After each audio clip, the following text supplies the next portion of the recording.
तो question number 20 हमारा इस लास्ट क्वेश्चन है इस एक्सरसाइज का, जो कह रहा है Ramkali saved 5 rupees in the first week. पहले हफ्ते उसने 5 रुपये बचाए, यानी फर्स्ट टर्म हमारी 5 रुपीज़ है। And then increased her weekly savings by 1.75, मतलब वो अब हर हफ्ते 1.75 रुपीज़ ज़्यादा बचा रही है। मतलब अगर उसने पहले हफ्ते एक 5 रुपीज़ बचाए, तो अगले हफ्ते यानी सेकेंड टर्म जो आएगी हमारी वो आएगी 1 + 1.75 इसने और बचाए, यानी 5 तो बचाए और 1.75 और डाले इसने अगले हफ्ते पैसे। ठीक है, तो फर्स्ट वीक इसने 5 रुपीज़ अपने गुल्लक में डाले, फिर अगले हफ्ते इसने 5 रुपये दोबारा डाले और फिर 1.75 और एक्स्ट्रा डाले, यानी ये हो गया 6.75। फिर थर्ड वीक उसने कितने पैसे डाले गुल्लक में, 6.75 तो डाले, साथ में 1.75 और ऐड किए, जो हो गया 8.5। तो ये रहा हमारा एपी, तो हमें मिल चुका है, दैट इज़ 5, 6.75, 8.75। ठीक है, 6.75, 8.50, 8.50, एक मिनट कुछ गड़बड़ हो गई यहाँ पे, 8.5। अब ठीक है, ठीक है। तो ये हो गई हमारी terms, first term, second term और ये रही हमारी थर्ड टर्म। इसके बाद if in the nth week हर वीकली सेविंग बिकम्स 20 + 75, मान लो वो किसी हफ्ते पर अब 20.75 रुपीज़ गुल्लक में डाल रही है। हमें बताना है वो कौन सा हफ्ता होगा, वो कौन सा वीक होगा जब ये अपने पिगी बैंक में या जब ये अपने सेविंग्स अकाउंट में या जब भी जहाँ भी सेविंग कर रही है वहाँ पर 20.75 रुपीज़ ये ऐड करेगी। ठीक है, यानी हमें बताना है 20.75 की पोजीशन क्या होगी, 20.75 की पोजीशन हमें बतानी है क्या होगी। फाइन, तो यहाँ से पहले डी निकाल लेते हैं। भाई डी कितना है हमारा, डिफरेंस कितना है, A2 - A1, और वैसे भी सबके बीच में कितना डिफरेंस है 1.75 का, तो A2 - A1 भी कर सकते हो, यानी second term minus first term, जो आएगा 1.75, क्योंकि सारी टर्म्स के बीच में 1.75 का गैप है ना।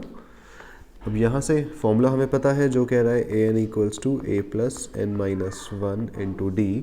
an की वैल्यू है हमारी यहाँ से, an हमारा हो जाएगा 20.75, जिसकी पोजीशन निकालनी होती है उसको हम an लेते हैं। ठीक है, तो 20.75 इक्वल्स टू, इसको थोड़ा और थिक कर लेते हैं, हाँ, equal to 20.75 equal to a मतलब फर्स्ट टर्म 5 + n - 1 × d कितना है 1.75। चलिए आगे सॉल्व करते हैं ऐसे।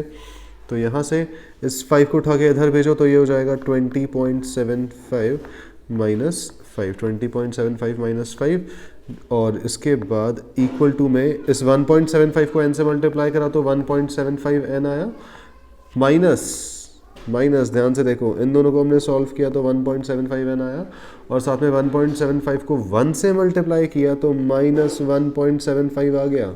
ठीक है, अब 20.75 में से हमें माइनस करना है 5, 20.75 में से माइनस किया 5, ये आ गया 15.75, और साथ में ये जो माइनस है इसको इधर लाओगे तो ये प्लस हो जाएगा, +1.75 इक्वल टू 1.75 n, यानी ये जो 1.75 n है हमारा यहाँ पे एज इट इज़ है। ठीक है, अब इसके बाद यहाँ से भी सॉल्व कर लेते हैं। 15.75 था हमारे पास, उसमें हमने प्लस किया 1.75, तो ये हो जाएगा हमारा 17.5 इक्वल टू 1.75 n।